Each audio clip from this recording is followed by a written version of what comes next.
Welcome to Donmar TV News Channel, mga nagbabagang balita sa buwan ng Setyembre. Hindi, di ba sabi ko nga yung sa demokrasya, yung lagi nilang sinasabi walang demokrasya. Itong si Maria Ressa, ha? Nagkakalat pa ng tae dyan sa EU. Keso walang demokrasya, keso ano-ano. Buti na lang talaga, buti na lang ha. Ito, hindi dahil sa kakilala natin si speaker, pero sabi ko nga asan yung mga ini-expect nating ipagtanggol ang bansa natin? Bakit ni isa wala? Mula dito sa lintik na iyo na ito, na feeling talaga nila para nila tayong alipin. Sabi ko nga hindi ko magets itong mga makakaliwang grupo. Galit na galit sila sa China, galit na galit sila tuta ng Amerikano. Pero sang-ayon naman sila ng sang-ayon dito sa EU na kesyo tayo walang demokrasya. Pambihira, pinakikialaman na tayo. Okay lang sa inyo? Sana kung walang husgadong wala bang husgadong umiiral? Pambihira kayo. Kaya nga tuwan-tuwa ako dito. Ibalik lang natin ito ha. Ayan. Alam nyo, tuwan-tuwa ako dito sa sinabi ni speaker. Napakaganda nito na gusto kong talakayin ng konti sa inyo para naintindihan nyo kung gaano kabigat yung sinabi ni speaker dito. Mahaba yung sinabi niya Sa madaling salita, sinabi niya, kayo naman kasing EU, naniniwala kayo sa mga fake news. Ganun yung sinabi niya Tapos sabi ko nga oy, banat yun ha. Tas nung nabasa ko yung dulo, nalaglag ako sa upuan ko. Sabi ko, ang lakas ng loob nitong mama na ito, na ibanat ito. Ano sinabi niya? Sa ating mga kaibigan sa European Parliament, may kasabihan kami dito sa Pilipinas na bilog ang mundo. The day will come, itaga nyo sa bato, that the Philippines will be in position to impose economic sanction on your countries. Grabe yan, Brad! So it will be good to remember that in everything, do to others what you would have them do to you. Sabi ko, ang lupit mo, speaker. Kasi kalabanin mo EU na ikaw hindi ka presidente ikaw speaker ka lang. Para mong nilagay sa alanganin yung political career mo. Bakit? Hindi ka nila susuportahan binanatan mo sila Tandaan mo yung mga iba talagang todo sip-sip, di ba? Yun yung isang sinasabing kaalyado ni presidente ang tahimik. Hindi nyo napansin to? Yung isang nag-aasa maging speaker dyan, ha? Ang tahimik. Ilang beses nang binanatan ng Pangulo, ni isang beses hindi niya pinagtanggol. Ni isang beses, never siya nagbigay ng kanyang opinion at lumaban. Ni isang beses, never. PDP pa man din siya. Partido ng Pangulo. Pero ni isang beses di niya pinagtanggol itong si Congressman Velasco. Ikaw pa naman ang susunod na speaker. Kailan ka lang nagsalita? Kailan lang nagsalita yung kampo mo? Ha? Nung budget deliberation na at nanghihingi na ng perang malaki yung kasamahan mo dyan. Sabi ko nga, sandali naman. Masyado kang playing safe. Talagang playing safe kung to the point na tumahimik ka lang dyan, hindi ka nagsalita, at nagsalita lang yung mga kakampi mo, dun budget na, iniipit nyo na yung budget ng executive branch Kayong mga kasamahan nyo umiipit dyan, ginagaya nyo na naman yung nakaraan na inipit nyo. Tandaan nyo, nung nakaraan na inipit siya, nako, sabi ko sa inyo, malaking gulo nangyari. Ngayon, ganyan na naman ang ginagawa ninyo, iniipit nyo na naman. Kailan kayo magtatanggol kasi ako ganito lang ako Kailan kayo magbibigay ng opinion nyo na medyo delikado sa karir nyo? Ito kasi, kaya ako natuwa dito At for your information, sabi na, ako mismo, sabi ko nga kay, pati si Carlos talagang bababa sa, sa pagka-speakership.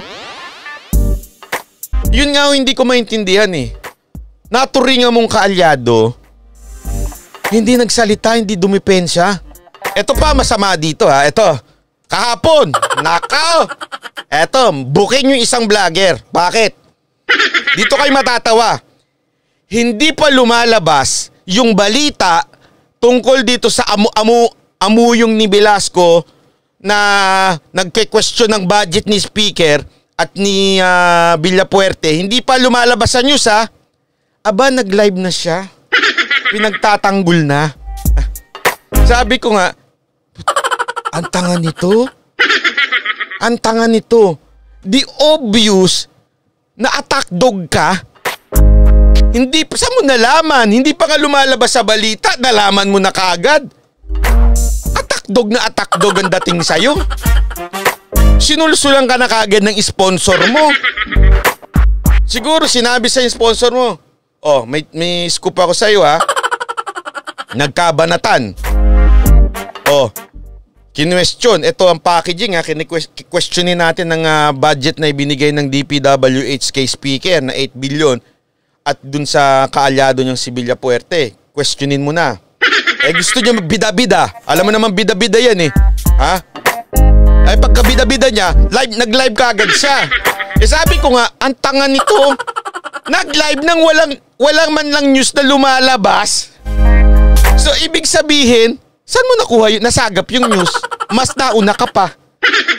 Nasulsulang ka. Oh, di ba? Umatake ka ngayon.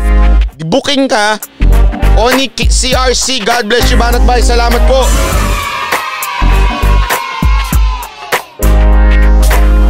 Ay nako. Isip-isip din. Minsan pag sobrang talino, nakakalimutan minsan ng common sense. Oh. Ayan nga sa akin ito ha. Ulitin ko. Ako mismo, magsasabi kay Speaker, bumaba ka. Kung ano yung usapan nyo ni Presidente, bumaba ka. Okay? Yan ang usapan nyo ni Presidente. Ang akin lang, dito mo kagad malalaman eh. Ultimo nga yung ano eh. Ito ha. Ito naman. Iba naman. Ultimo yung pagbibigay ng dugo nung RSA na yun. Nakita nyo? Pinopromote. Oh. Pinapaganda imahe? Bakit kaya? Ang sa akin lang, easy naman. Masyado namang halata. Halatang halata naman kayo dyan. Huwag masyadong todo-todo promote. Ewan ko ba? Oh. Nako. Ito lang ang masasabi ko. Ito sa hirit ni Speaker. Maganda to. Bakit? Ano ba? Ito kasi yan. Tinanong ko nga eh. May mga ni-research ko. Ano ba yung lintik na economic sanction na yan? Economic sanction kasi tayo, nakaasa tayo sa EU. Okay? Sa mga pagdating sa employment ng OFW, nakaasa tayo sa EU. Kailangan natin sila eh. Kasi yung mga OFW kailangan ng trabaho. Okay? Ano pa? Yung mga inaangkat, aside from mga oil, mga inaangkat natin, kailangan natin sila ngayon. Okay? Yan yung tinatawag na economic sanction. Ngayon, ang sinasabi ni Speaker, relax lang kayo. Itaga nyo sa bato. Pag dumating ang panahon, na kayo ang nangailangan sa amin, tandaan nyo ito. Tandaan nyo itong panahon na ito.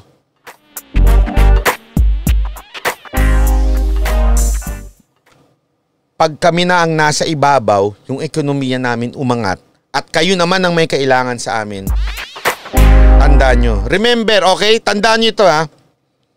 Ang sa atin, isipin ng iba, kahinaan natin ng OFW. Hindi ho.